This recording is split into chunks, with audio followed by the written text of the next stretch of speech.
Hola a todos, bienvenidos a este espacio de aceite y vino para el alma herida. Soy Ricardo Martínez, les hablo de la ciudad de Bucaramanga, bueno, invitándoles a acompañarme en este episodio eh, que tiene que ver con el tema del perdón. Para quienes vieron el anterior episodio, recordarán que el perdón viene primero de una herida. Si no hay herida, pues no hay nada que perdonar. Hay muchas cosas que se disculpan en la vida cotidiana, tropiezos, contrariedades, bueno, situaciones que no nos gustan, pero no necesitan que nos detengamos en perdonar nimiedades. Pero cuando se producen heridas, bueno, allí sí, allí entramos entonces a trabajar en el tema del perdón. Después de la herida, ¿qué sigue? Bueno, después de la herida viene un sentimiento complejo. Estoy hablando del aborrecimiento, estoy hablando del odio mismo, de esa repulsión o molestia que se puede llegar a gestar o encarnar en la vida, como una enfermedad inclusive. El odio, aunque no lo queremos admitir, viene como una forma de expresar una molestia profunda.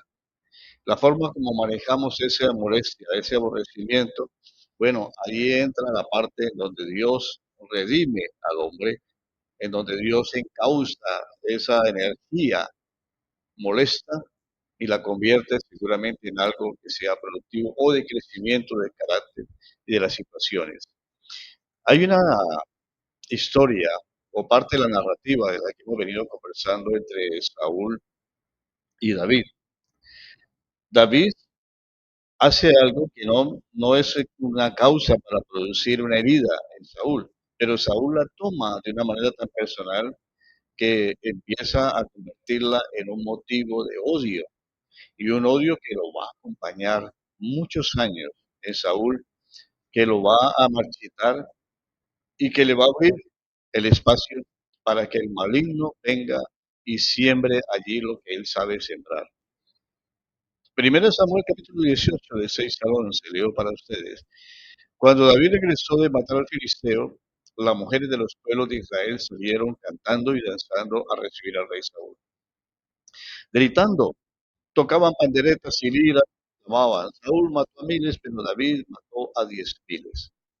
Eso no le gustó nada a Saúl y se enojó muchísimo. Pensaba, la mujer le dan a crédito a David por unos cuantos miles, solo le falta que le den el reino mismo. Y a partir de aquel momento lo miraba con recelo. Al día siguiente un espíritu maligno de parte de Dios se apoderó de Saúl, haciéndolo actuar como loco en su casa. David tocó el arpa como de costumbre, pero Saúl tenía una lanza en la mano y pensó, lo clavaré en la pared. Saúl lo intentó 2 veces, pero en ambas ocasiones David saltó y esquivó la lanza. David no había hecho nada intencionalmente para herir a Saúl. Saúl abrió un espacio en su vida en donde el odio se encarnó en sus acciones, se convirtió en su motivo y fuerza y motor de la vida. Y esto me hace pensar un poco en algunas situaciones en las personas en donde el odio, el aborrecimiento hacia alguien puede convertirse en un propósito de vida. Es triste, pero algunas personas viven de esa manera. El odio los motiva a superarse únicamente. El odio los motiva a mostrarle al otro que es más de lo que el otro pensaba por su. En fin, puede crear todo un programa de vida en una. Y yo entiendo, como entendemos los creyentes, que el odio es una respuesta natural a un dolor profundo e injusto. Y cuando hablo de odio, hablo de la misma ira, hablo del enojo, hablo de el resentimiento, que yo creo es parte de ese motivo de herida en todas las personas. Hay un odio que es pasivo. Ocurre cuando no queremos dañar o matar al otro. No queremos hacer nada físico por él, pero tampoco deseamos que ese otro prospere. No podemos desearle el bien. Hay un odio agresivo que consiste en decir furia para hacer perder el control y hacer que el otro reciba daños. que alguien se enferme o que le vaya mal en todo. Cualquiera de esos casos, el odio o aborrecimiento nos separa de aquellos de quien deberíamos estar unidos o reconciliados. Y esos son alejados de nuestro lado por una fuerza interior de violencia. En algunos casos divide nuestro ser interior, haciendo que amemos y a la vez odiemos a la misma persona. Amamos el calor y la ternura que nos dan en privado, pero odiamos sus actos públicos de desprecio.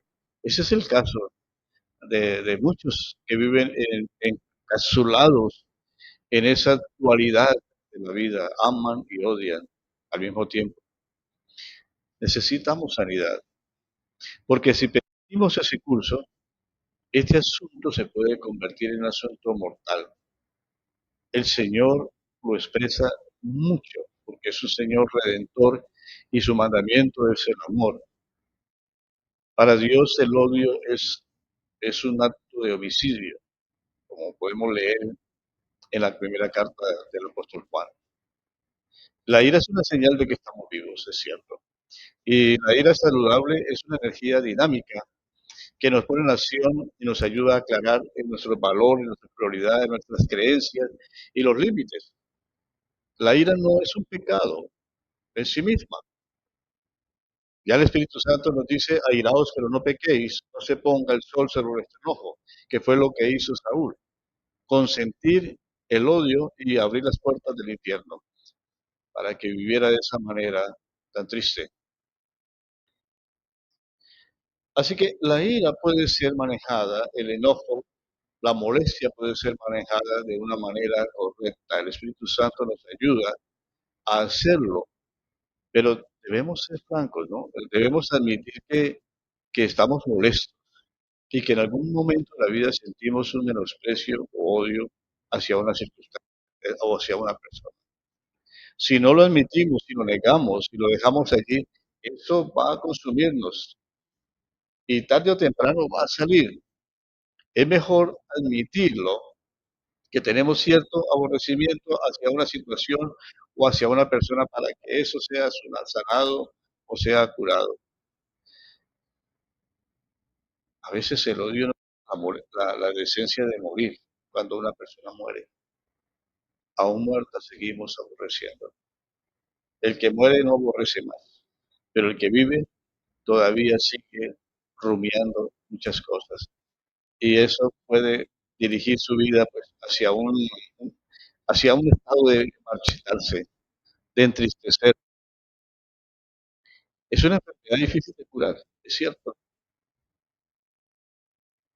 por eso debe ser tratada.